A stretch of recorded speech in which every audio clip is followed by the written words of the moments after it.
Hello everyone, कैसे हैं आप। उम्मीद करता हूं आप बहुत अच्छे होंगे। Welcome my YouTube channel Varun YouTuber में आपका स्वागत है।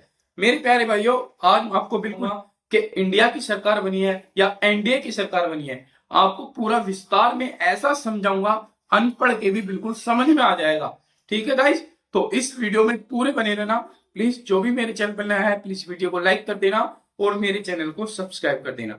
आपने बहुत सारी न्यूज देखी होगी, लेकिन आपको बिल्कुल भी ये समझ में नहीं आया होगा यह सरकार किसकी बनी है। ठीक है, तो आज मैं आपको ऐसा डीपली और बारीक बताऊंगा, आपकी बिल्कुल समझ में आ जाएगा कि हाँ, किसकी सरकार बन सकती है। तो गाइस, चलते अपने मेन टॉपिक पर। मैंने पेपर पर एक लिखा हुआ है, बिल्कुल ये इसलिए लिखा है, स्क्रिप्ट मैंने इसलिए लिखा है ताकि एक बिल्कुल जो पढ़ा लिखा नहीं होगा, अनपढ़ होगा, उसको भी समझ में आ जाए। ठीक है गाइस, तो चलते हैं। मैं अपने स्क्रीनशॉट स्क्रीन पर लगा के आपको दिखाता रहूंगा। तो सबसे पहले चलते हैं। रिजल्ट जो हुआ था वो 543 सीट पर हुआ था। कितनी सीट पर? 543 सीट पर। गाइस, थोड़ा सा मैं आपको यहाँ पे से रोक के कुछ बताना चाहता हूँ।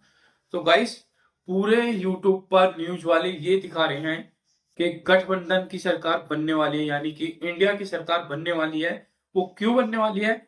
क्योंकि नीतीश कुमार जी पलटा मारने वाले हैं इंडिया सरकार में। ठीक है, तो वो मैं थोड़ा सा बाद में जिक्र कराऊंगा, आपको जिक्र करके बताऊंगा ऐसा क्यों हो रहा है, क्यों इतनी अफवाह फैलाई जा रही है। तो गाइस, चलते हैं पहले अपने मेन टॉपिक पर। ठीक है, तो गाइस, 543 सीट पर ये रिजल्ट हुआ था। 543 में बहुमत बनने के लिए 272 सीट चाहिए। कितनी? 272 सीट अगर आपके पास आएगी तो आप प्रधानमंत्री बन सकते हैं। ठीक है गाइस, तो सबसे पहले बीजेपी के पास जो सीट आई, बीजेपी के पास सीट आई 240। कितनी? 240। सुनते हैं ना आप। उसके बाद उनके साथ जो गठबंधन में थे वो थे टीपीटी। कौन? टीडीपी। ये होती है, इसके हेड हैं चंद्रबाबू नायडू। कौन हेड है इसके? चंद्रबाबू नायडू। इनके पास कितनी सीट थी? 16 सीट। ठीक है, और थोड़ा सा नीचे चलते हैं। नीचे आते हैं जेडीयू। जेडीयू क्या है ये? इनके जो हेड है वो है नीतीश कुमार जी। इनके पास कितनी सीट है? 12 सीट। ठीक है गाइस, अब इंडिया की, यानी सॉरी, एनडीए की टोटल सीट कितनी है? 292 सीट। आपको क्या दिखाया जा रहा है? न्यूज पे क्या दिखाया जा रहा है? आपको टोटल 292 सीट दिखाई जा रही है, लेकिन आपको उसकी डीपली बात समझाई नहीं जा रही, जो मैं आपको यहाँ पर डीपली बात समझा रहा हूँ। ठीक है गाइस, प्लीज यार वीडियो को लाइक करते करो और मेरे चैनल को सब्सक्राइब करते करो। बीच बीच में इसलिए बोलता हूँ, आप करते नहीं हो। ठीक है, तो अब मैं आपको कुछ बताना चाहता हूँ।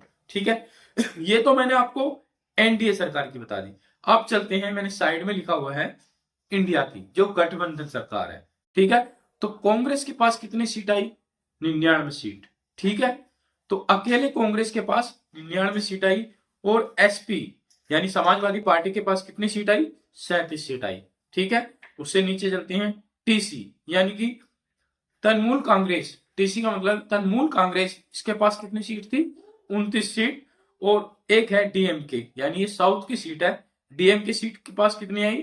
22 सीट। ये सारी गठबंधन की सरकार है, इंडिया में जो गठबंधन है। ठीक है, तो इंडिया की गठबंधन की सीट जो टोटल आई थी वो आई थी 233 सीट। ठीक है गाइस, आपको इतना समझ में आ चुका होगा। अब जो ये जिक्र हो रहा है कि इंडिया गठबंधन की सरकार बन सकती है, क्यों बन सकती है? अगर नीतीश कुमार जी और चंद्रबाबू नायडू अगर ये पलटी मार देंगे इंडिया गठबंधन में, तो यार ओबियसली है, तो सरकार किसकी बनेगी? इंडिया की। लेकिन ये बीच बीच में डिमांड रख रहे हैं, अफवाह फैलाई जा रही है।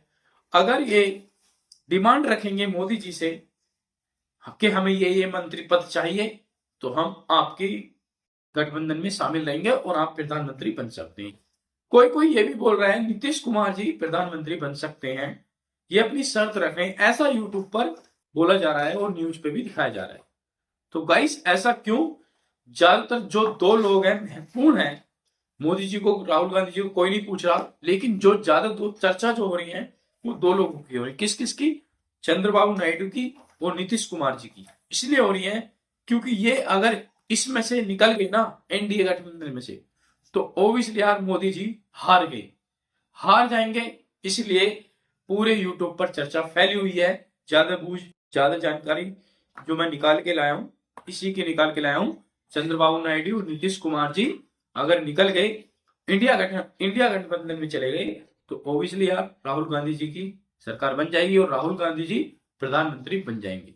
10 साल बाद ऐसा होगा कि कांग्रेस की सरकार बनेगी। ठीक है गाइस, अब मैंने आपको समझा दिया। अब मैं एक चीज और बता देना चाहता हूं, ये जो टीपीडी की सरकार है, वो जेडीयू की सरकार है, इन दोनों को मिला के सीट बैठती है 28।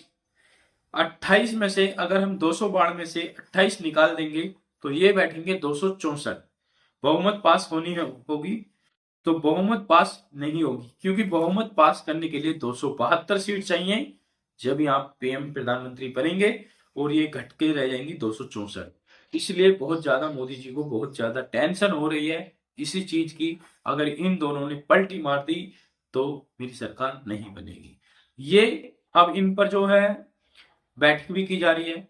ठीक है, इंडिया गठबंधन की बैठक अलग हो रही है और एनडीए की बैठक अलग हो रही है, इनकी मीटिंग हो रही है। आप देख सकते हैं होता क्या है, किस किस सरकार बनेगी।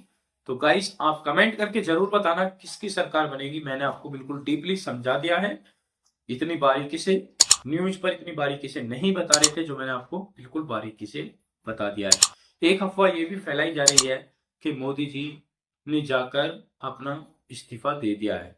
चंद उन्हें मुर्मू जो है, वो राष्ट्रपति जो है मुर्मू जी, मैं उनका पूरा नाम नहीं जानता, उनको अपना इस्तीफा दे दिया है। उनको ये नहीं पता, अनपढ़ लोगों को ऐसे फैला रहे हैं वो अफवाह बात। अरे इस्तीफा तो देंगे, क्यों देंगे, जब नई सरकार बनाते तो पुराना इस्तीफा देना पड़ता है। इसीलिए उन्हें ये नहीं पता, जब भी तो लोकसभा में पास होगी सीट। ठीक है गाइस, तो आपको अगर मेरी वीडियो अच्छी लगी हो प्लीज वीडियो को लाइक कर देना और मेरे चैनल को सब्सक्राइब कर देना। मुझे कमेंट करके जरूर बताना किसकी सरकार बनने की संभावना है। ठीक है गाइस, तो कौन धोखा देगा अब आपको पता चल जाएगा। ठीक है, मिलते हैं आपसे नेक्स्ट वीडियो में। नमस्ते।